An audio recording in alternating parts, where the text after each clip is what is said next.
Karen Wilson Turnbull, I assume, worked on the historic resource inventory. So it's the same information. What she does is, next. Good job. What?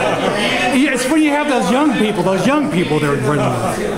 So in this, she goes over the architecture that is in Laguna Beach, and she has line drawings. So of course we have the bungalow style, the craftsman style, the beach cottage, board and batten, mission, Mediterranean, provincial, Tudor, Norman, Cotswold. And Pueblo.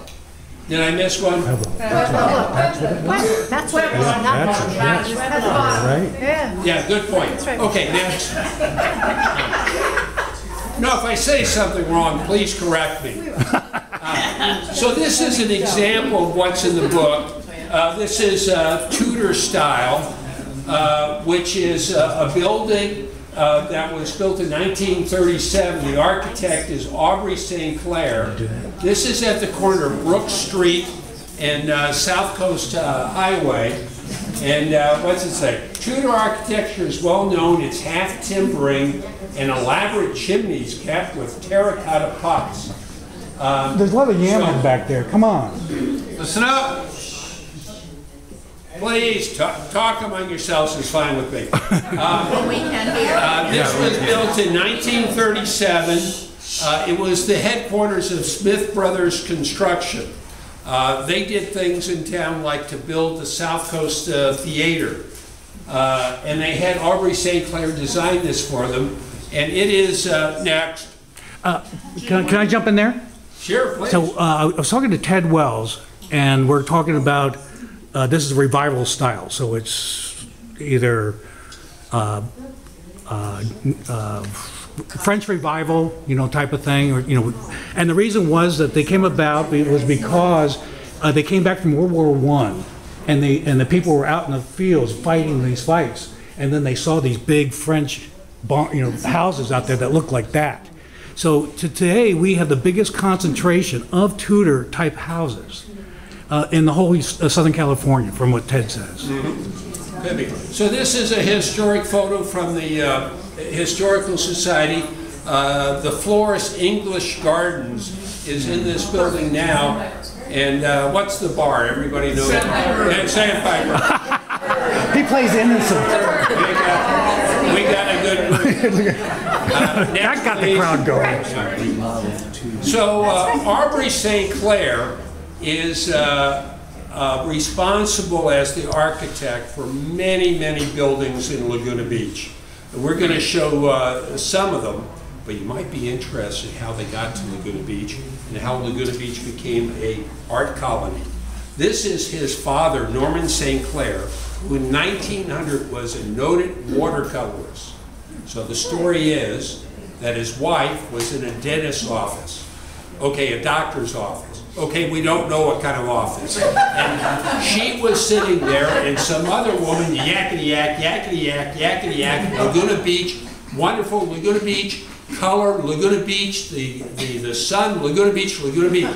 So she goes home to her noted watercolorist husband and says, you ought to check out Laguna Beach. So he promptly goes to Aliso City. Aliso Creek. Aliso City, which later changed its name to El Toro, which later changed its name to Lake Forest. The train went there. And so he went to Aliso City to take the stage to Laguna Beach, which cost 25 cents. This is 1900. Wow. And they say, sir, this is off-season, the stage doesn't run.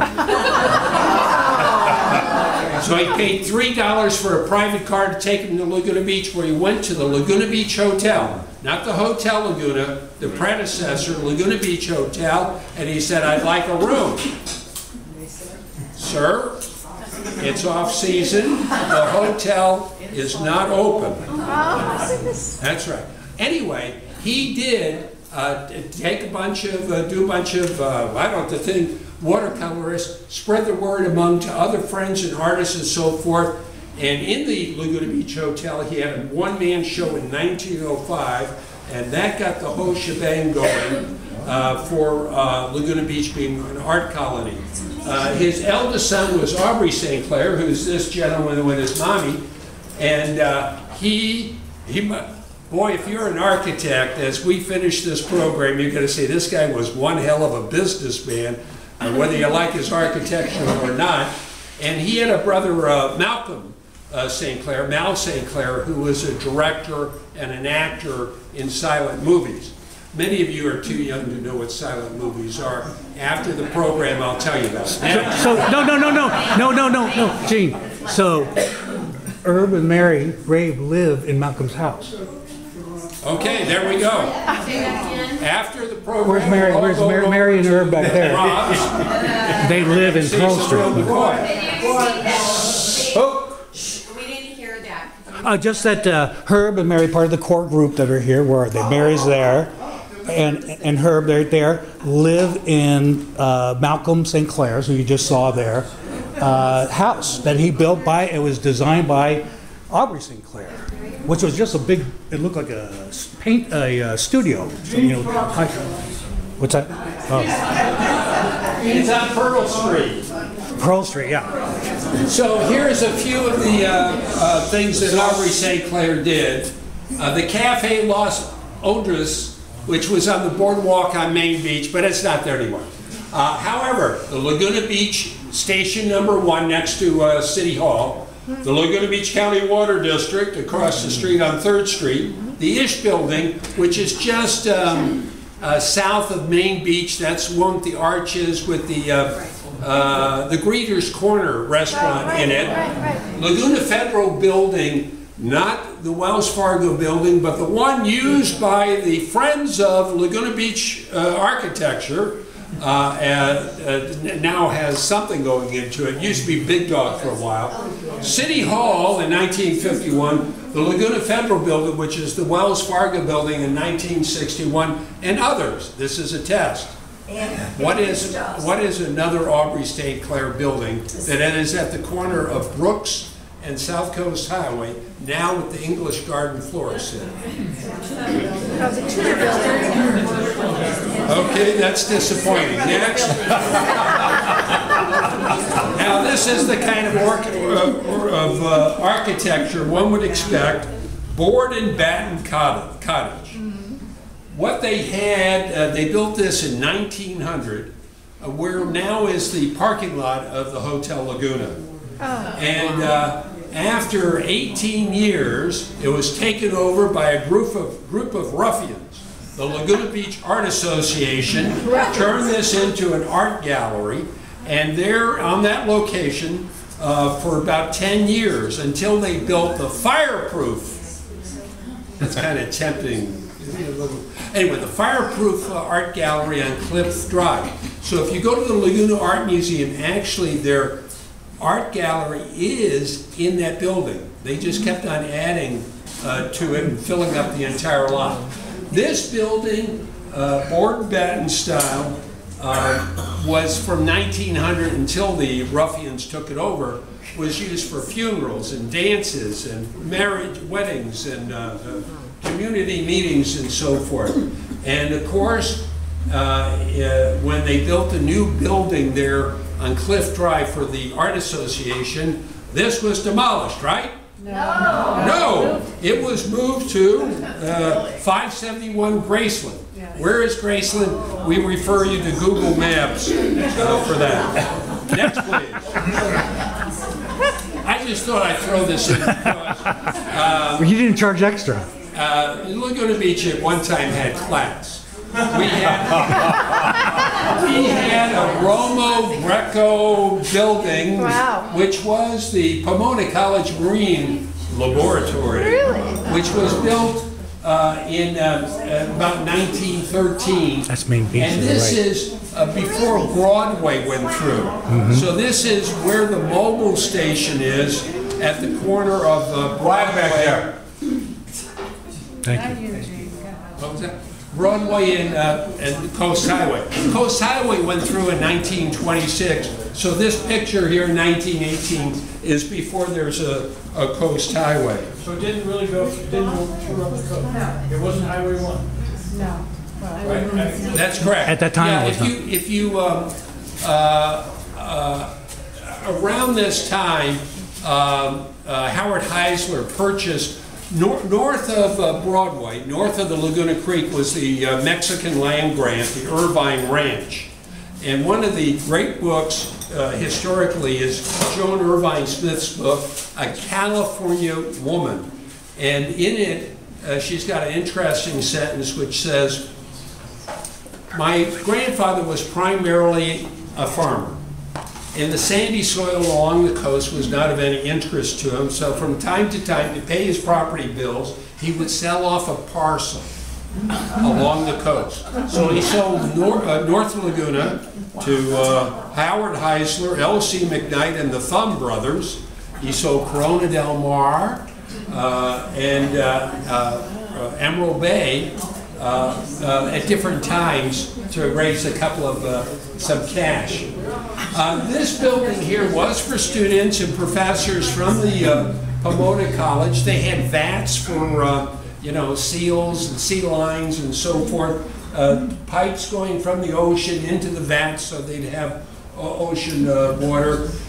Later than the students, they had to have housings. They started with tents, and then they made them cottages. Next, we have a panoramic photo showing the Pomona College and the office for Tent City. When they were tents, what it would be is 4 students to a tent, and what they would get was a gallon of kerosene and a potato for safety purposes to put on the spout. Next. I always like to throw this in because education is obviously, you can tell, very important to me. There was a Mormon settlement around El Toro Road and Laguna Canyon Road, and they built a Mormon schoolhouse in 1888. And I don't know about you, if you've lived through any financial panics, but during these times there were booms and busts. So 5 years later, did anybody, there was a financial panic just in 2008. Didn't impact any of you guys. Anyway, so these guys in 1893, they abandoned the schoolhouse. And what they did was to abandon their homestead. They left for Aliso City, later called El Toro, later called Lake Forest, taking their homes with them. But they abandoned this. So the Laguna Beach people, being really smart, Harvey Hemingway was on the school board. He had this house, the schoolhouse, moved down to Canyon Acres, where it became the first public school of Laguna Beach, the one-room schoolhouse. Now, you think you have problems getting building materials. What they did when they finally didn't need the one-room schoolhouse because they were going to upgrade to a two-room schoolhouse, they sold the old Mormon schoolhouse to the Catholic Church, who moved it to Catalina Street, and it was the first Catholic church in Laguna Beach. And you know, there's St. Catherine's on Temple Terrace, which was built in the 1930s, so the Catholic Church didn't need this building any longer either. So they sold it to the Laguna Impressionist artist Joseph Kleitch, who moved it to Legion Street and, what is it, High Street, where the little chapel by the sea is, who demolished it. Next. Anybody recognize anybody? Next, sir. That was me. We're ready to move on. Okay. So, I know the one-room schoolhouse wasn't that impressive, but this is a two-room schoolhouse. This was located where the high school is. This was built in 1908, and they had this as the grammar school, the elementary school, for about 20 years until they built the elementary school. And they said, what are we going to do with this building? Maybe we could sell it for big bucks. So some genius sold it to the American Legion for $1. They were responsible to move it down what is now Legion Street. So this is, wait a second, I'm not following my notes. This is a clapboard building with modified box plan and hip and gable roof. And so it was moved in 1929. Next. You know what hip enabled is? Hip and gable. What's that? Yes, I do. So one of the problems you have with history and so forth, this high school may or may not be correct. We're saying this is in 1928, the Laguna Beach Elementary School was built where the high school is. And people apparently for many years, they would go to the high school and they would have drinking fountains that were very low because it was built as an elementary school. High school students were bused to Tustin. And the elementary school was where the high school is now. Sometime later, they built the high school on the south side of the street. They built the elementary school on the north side of the street where the municipal pool and the offices are. And now, of course, they have, is anybody from out of town? We actually have 2 elementary schools in Laguna Beach. Next. It was a while before you had a high school because the Laguna Beach students went to high school in Santa Ana. I'm wrong when I say Tustin. Actually, when you live in Laguna Beach, Tustin and Santa Ana are about the same place now. Up there somewhere. Yeah, but no, please correct me, because all I'm doing is, you know, my core competency is clerical skills, and I'm just trying to repeat and, read and then repeat what I read with some errors thrown in. So this is the Laguna Beach Hotel. Please, everybody. We actually had a guy who moved to Laguna Beach with money. This was Joseph Yacht and his wife Catherine Yacht. And he had sold, who was the swindler on Wall Street? Bernie Madoff? Which one?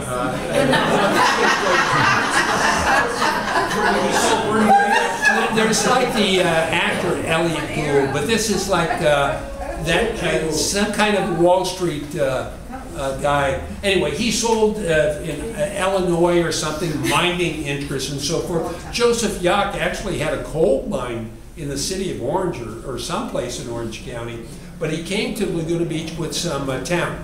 Now, were there booms and busts? Sure, yes. Wow, now I'm impressed. This group is catching on. So, Yacht was a homesteader, and earlier homesteaders, more in South Laguna, a bunch of brothers, Hubbard Goff, Henry Goff. Henry Goff built a hotel kind of across the street from the Hotel Laguna, the Alpha Hotel. Hubbard Goff built the Arch Beach Hotel about where Diamond Street is, and they had a bunch of customers for a while, but then boom, you know, nothing. So they were abandoned and closed and so forth. So Joseph Yacht, you know, interested in the comforts of life, people coming to Laguna Beach, enjoying the good life. Let's see. So he bought the Alpha Hotel for whatever the mortgage was. Yes. That picture was from? Year? Photo. The year. Well, the story that I'm going to tell is that this was constructed at the Laguna Beach Hotel, where the Hotel Laguna is now, in about 1890, and then it was demolished in 1929, and the Hotel Laguna was built in 1930. So we would have to go by the car and the clothing, and I would say 1910. September. Very astute. It was definitely September. 1950. So anyway, there's this wonderful hotel that's abandoned and broke at Diamond Street.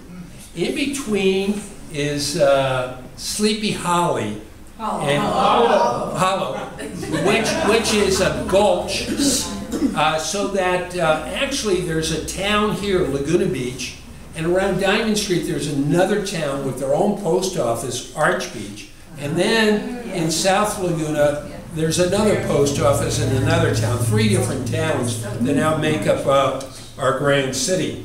And so nonetheless, what he did, Joseph Yock, was have some Santa Ana house mover cut the Arch Beach Hotel into 3 sections, move it over these situations. So I think when there was Arch Beach and Laguna Beach, if you wanted to get from one to the other, you could walk, you could ride a horse. But if you were going to take a wagon or an early automobile, you went out Laguna Canyon, went inland, came down Aliso Canyon, and came back. That you could not drive a buckboard or an early automobile. So this grand thing came and was Laguna Beach's first hotel, 30 bedrooms and 2 baths. Very European. Next, please. We don't want to think about that too long. So the Hotel Laguna, in the Historic Resource Inventory, it says this is the Mission Revival style. And of course, right across the street is the Heisler Building. They both went up around 1930. Then immediately the Depression hit and went into bankruptcy. I think to this day, there's an owner of the hotel and an owner of the land for it.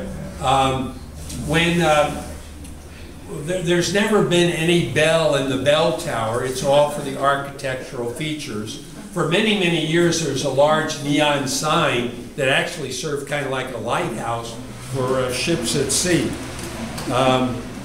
Next, please. This is the story that Sean told. I'm going to now tell about this building. It's a real McCoy, stacks of wood, sawing, and whatever the thing. And this was the hardware store and the office. So about 1900, Elmer Jarris came to Laguna Beach. He did this, that, and the other thing. Look it up. His son Joseph Jarris in 1912 started the Laguna Lumber Company, and he did go to fight in World War I, but shucks, we won before he got into a battle. But he got to see the Normandy architecture. And this was, the architect here is Juan Egas, the Normandy Revival style. And this building here was built in 1919. Operated for years and years as the office of the Laguna Lumber Company. They finally moved to where is Gunnell. They moved their business. How do you call it? Oh, Gunnell. Okay. And let's see if I can remember the name. They finally sold to Gunnell, I think, in 2001. But from 1912 to 2001, it was a family-operated business. They still own this property in the Lumberyard Mall. And if you drive back into town tonight, you drive by Gunnell, one of the things on their sign says, open Saturdays. Yeah. Why the hell does it say open Saturdays? Of course you're open Saturdays. Are you guys crazy?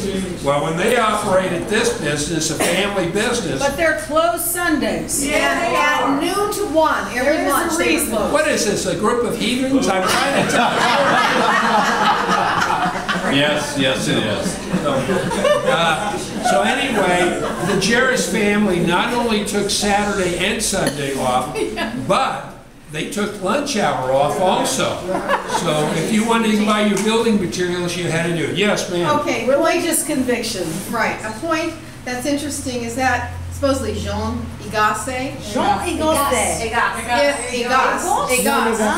But John. I'm going to say it right.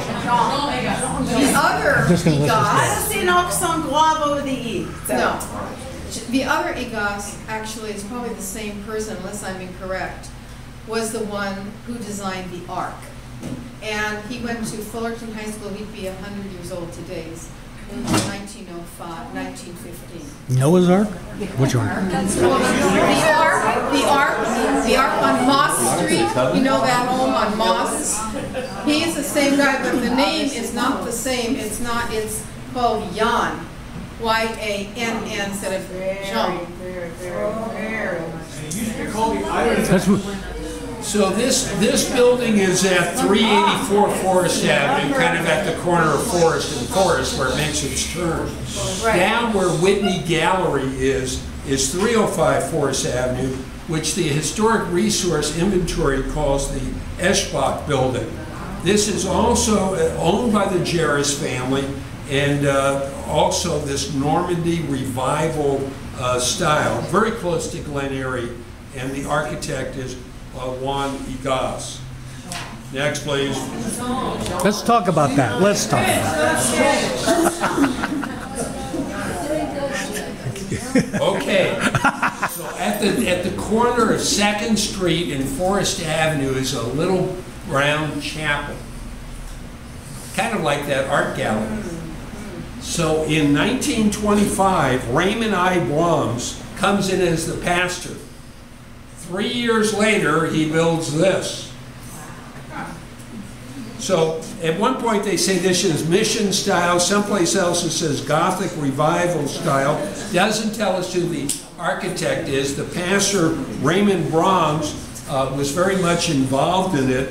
He liked the Spanish colonial architecture. Of course, he paid big bucks for this thing. He had to raise $26,500 to build it. Now, the other thing you have here in Laguna Beach, you have people that actually have multiple skills. So this building was built by Ropp and Mackey. Ropp and Mackey also built the Water District building. See, what else are the other? Who's Roy Ropp? Insurance broker. No, Roy Ropp is an artist that started the pageant of the Masters. You win. And I have a painting. It's great. It's gonna be on video, so you can listen to it. Actually, the Festival of the Arts started in 1932. Either that year or the next year, they started the pageant of the Masters, which was kind of like a gal dressed up in some period piece and hold a frame in front of them. They did that, so it was very simple. It was very simple. And within a couple of years, Roy Ropp took over, and he made it into what it is today.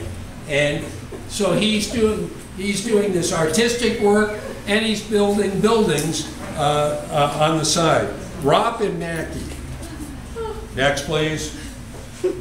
So it's the mission style or the Gothic style.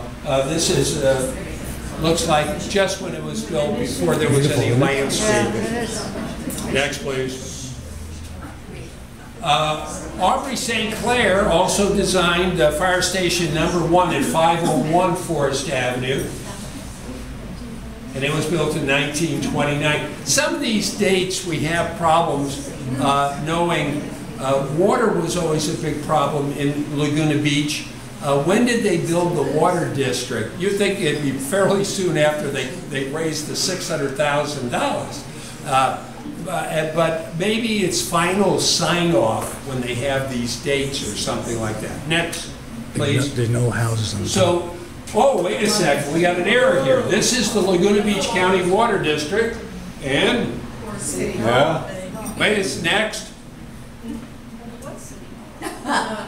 So the city council went upstairs until, when this building was built, until City Hall was built. So this is also an Aubrey St. Clair design. Next, please. So here's a photo showing both the fire station and the water district building. And I would say that is also 1910, when that was taken, looking at this Studebaker here. 1939 is what I meant. Next, please. Wow. We have this photo from the October 27th, 1993 fire, and it's kind of interesting to have your fire station with a burnt hillside behind it. But that's how close Nothing like a shot where it shows a burned hill behind the fire department.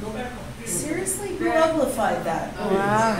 This is what is used by friends of Laguna Beach architecture. Not us. No, it's on your website. We wish. That way? It changes. The picture changes, just showing showing architecture. Yeah. Anyway, so this is the building that used to be Big Dog for a while. There was also Persian rugs and funny stuff going on there. It was Laguna Federal Savings. I guess this was their third headquarters. They kept on moving bigger and bigger. And this was an Aubrey St. Clair design. I was looking at the lifeguard tower, looking at that turret, and thinking about the similarities. But then I just went into total peace and didn't have a thought in my head.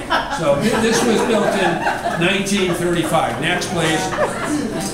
Here's the City Hall again. You know, big thing is that George Rogers' homestead was here, and it was a building built in the 1890s. It started where the door was a carpet hanging over it.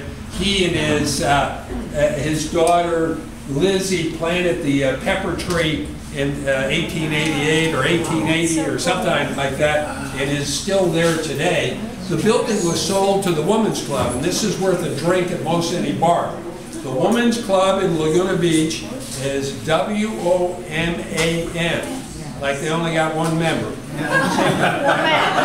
And so you'll think most people are pretty sure it's WOMEN, and they're wrong. So the Women's Club purchased the old, it's called the Old Ranch House, and then in 1950, as the government is wont to do, the city of Laguna Beach told the Women's Club, we want your land.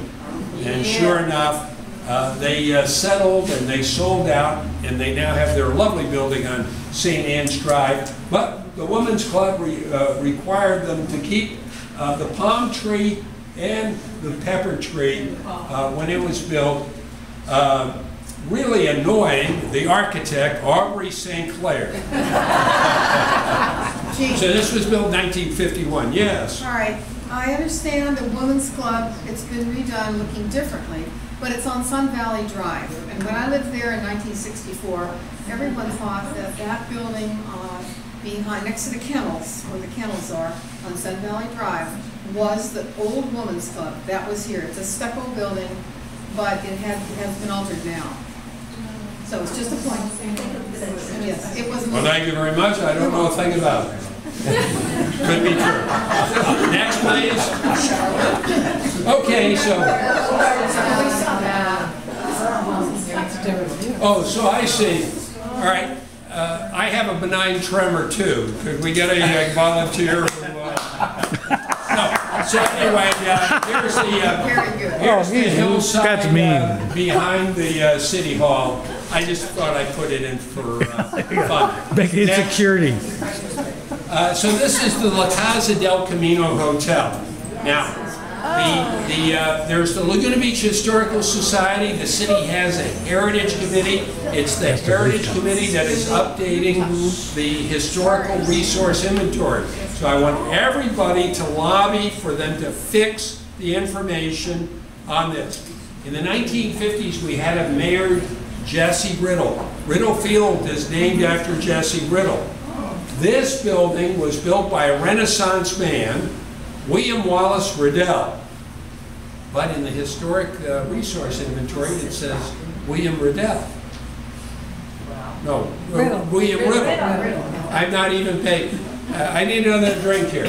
So anyway, this was built in 1929. It's Mediterranean Revival style. The builders were Robin Mackey. Let's see, anything else interesting? No, that's good enough. That's good enough. This is at the corner of South Coast Highway and Crest Street. That's with the rooftop, you know. Right. Up top. Kaya restaurants, right? Right. I went to the rooftop, I didn't have a tattoo or a metal piercing, they asked me to leave. I was making people feel uncomfortable.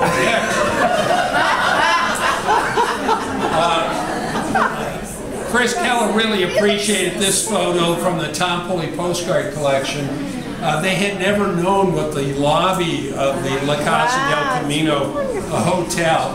And on the Laguna Beach Historical Board of Directors is Eric Jessen, very knowledgeable about Laguna Impressionists, and he says that these are Joseph Kleitsch paintings that were hanging there in 1929. He's my favorite. Next.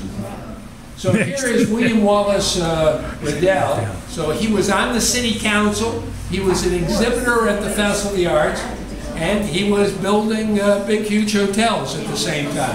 Dapper. And Love the knickers. and the Knickers Next, please. Oh, I just thought I'd throw this in. I don't know if this has much to do with architecture, but this is from the first American title photo that, you know, there was this Great Depression. So the, kind of across where Main Beach is right now, this service station was abandoned. And in 1937, the lifeguards figured, why don't we help ourselves to the office? So this, they moved on logs or something like that, got everybody involved, say, we're gonna move to Cross Coast Highway, what could happen? Next, please. So, you know, until 1968, 1974, Main Beach was privately owned. There were hotels like this Hotel de la Costa. There were bathhouses, restaurants, ballroom dancing, later a bowling alley, and the lifeguards successfully took the office and got to keep it and put it there. Now, you know, a lot of times people can't let alone. They carve on buildings. So next.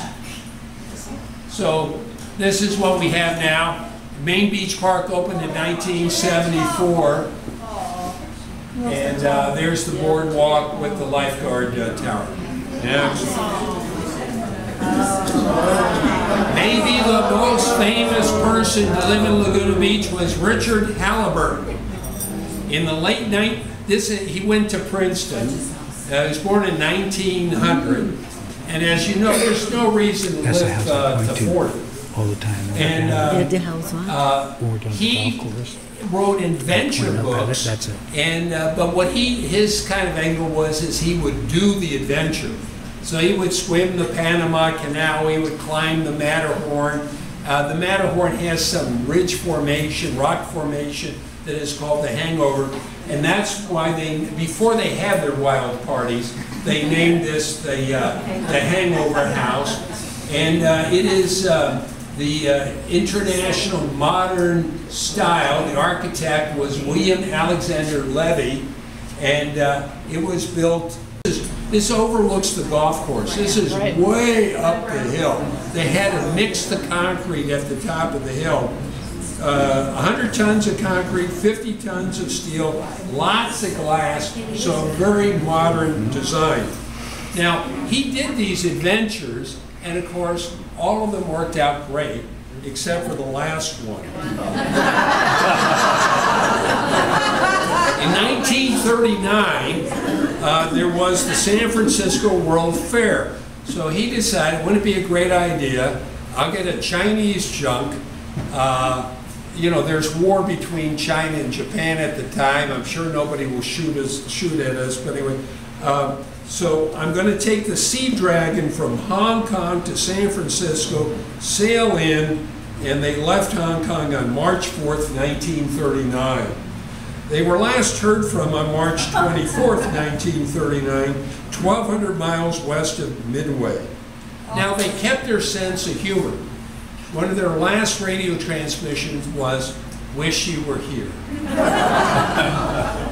So we don't know for sure, but we don't think Richard Halliburton made it to the age 40. Oh, but I was saying, as far as bestsellers, say the top 10 bestsellers in some year, you know, in the late 20s, like 1928 or something, he had 3 of the top 10 bestsellers. So he is quite known. Next, please. I thought I would do this. This property was sold here just a few years ago, and when I went through it, I got to see this world map with, you know, this photo, Richard Halliburton is standing next to it. For those who are interested, we have a photo of me standing next to it.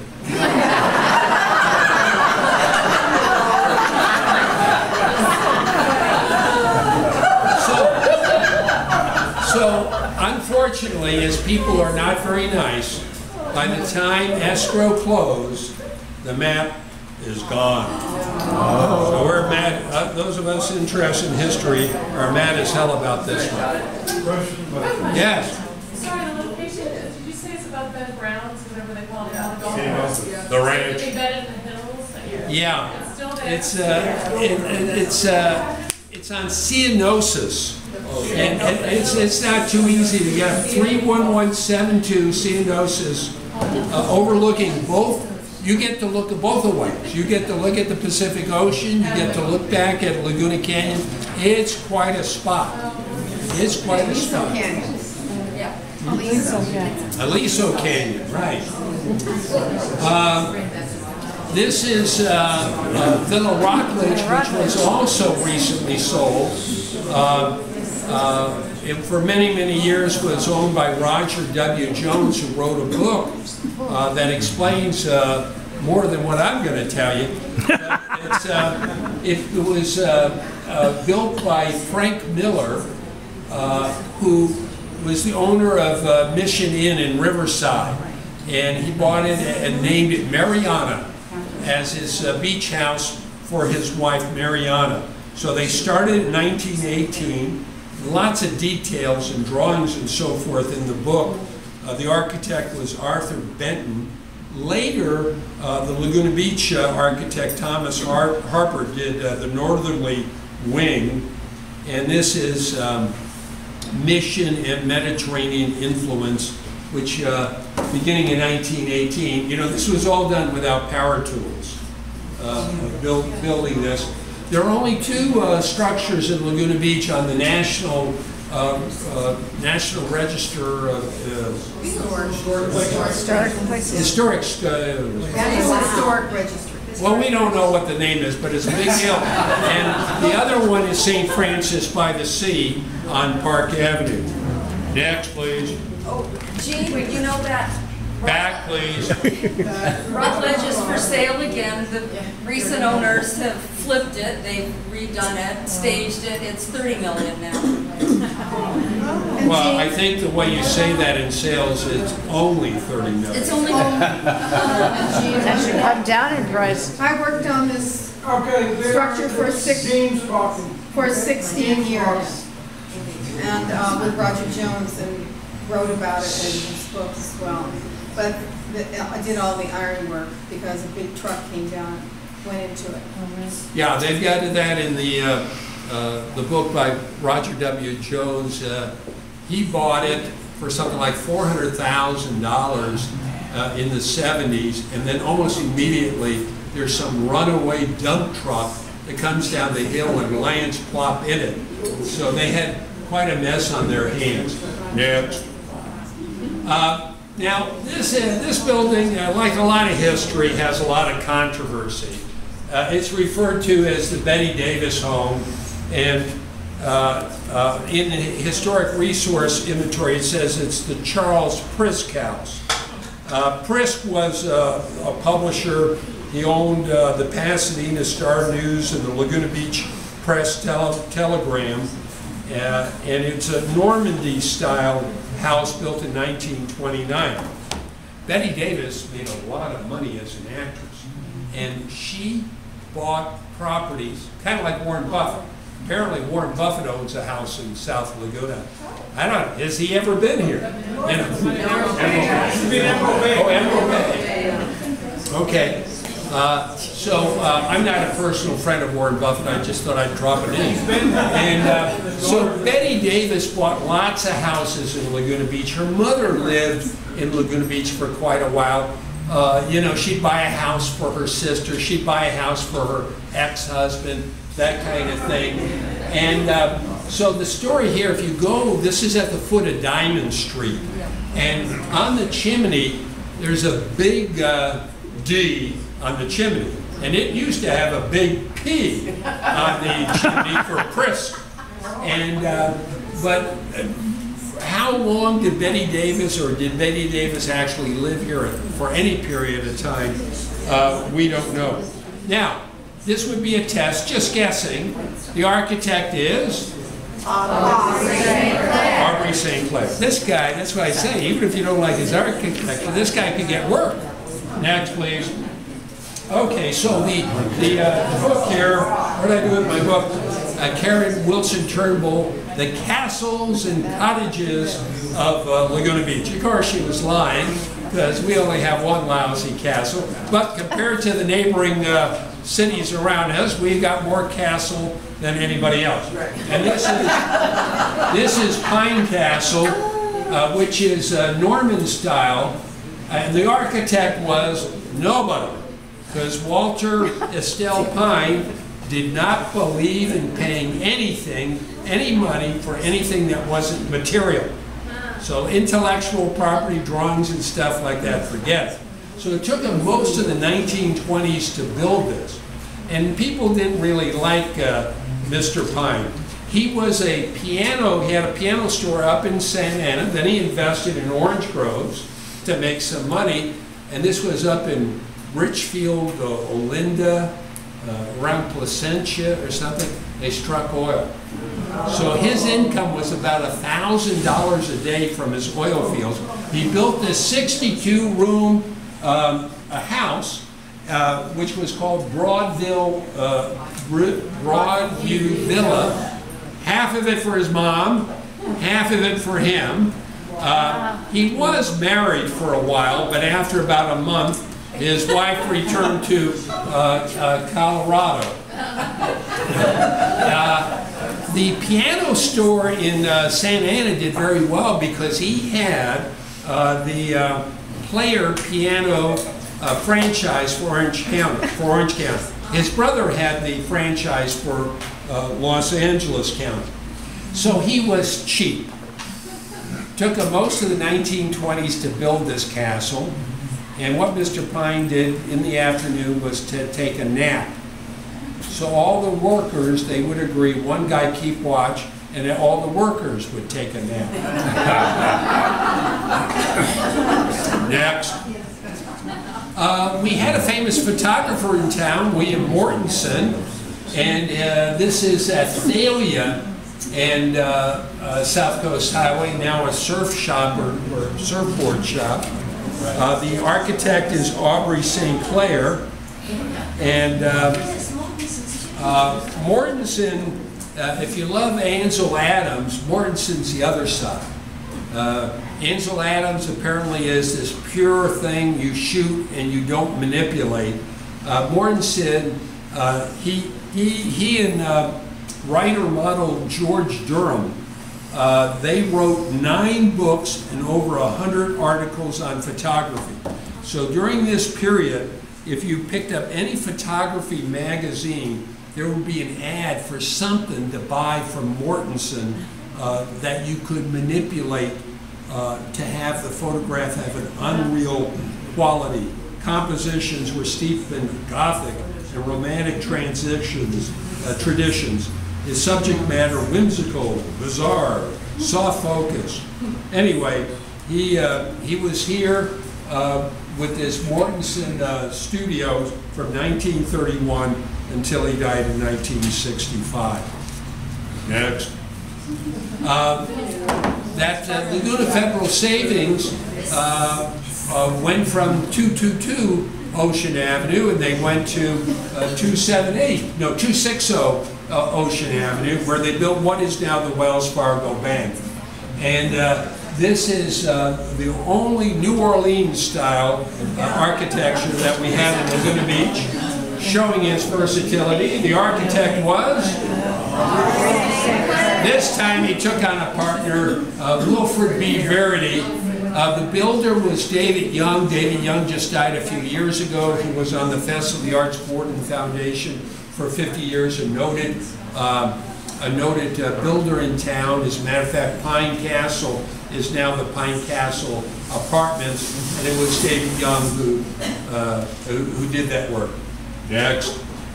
Oh, so that complete. I threw in some more historic photos if you wanted to look at them, but they have nothing to do with the topic at hand. That's great. Absolutely. Thank you. That's great. Yeah, thank you very much, Jim.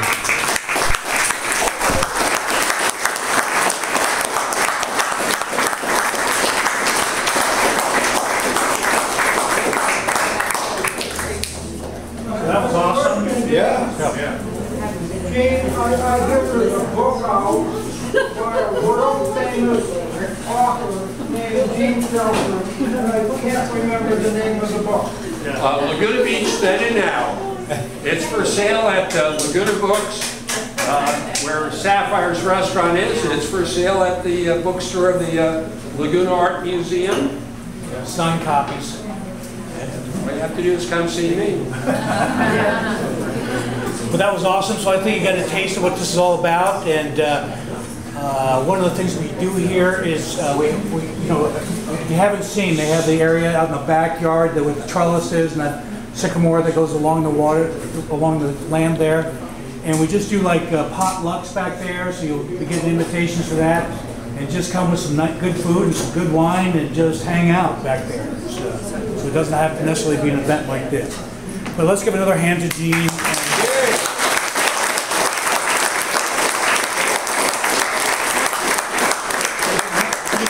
Hang out, you can do whatever you want. Go out in the back there.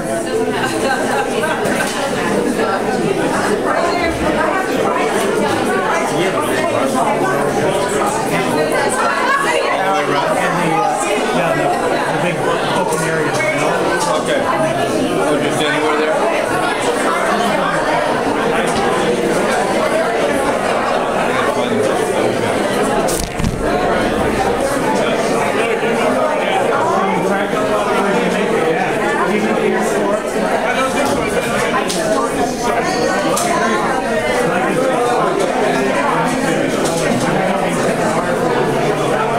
Are you on the sled?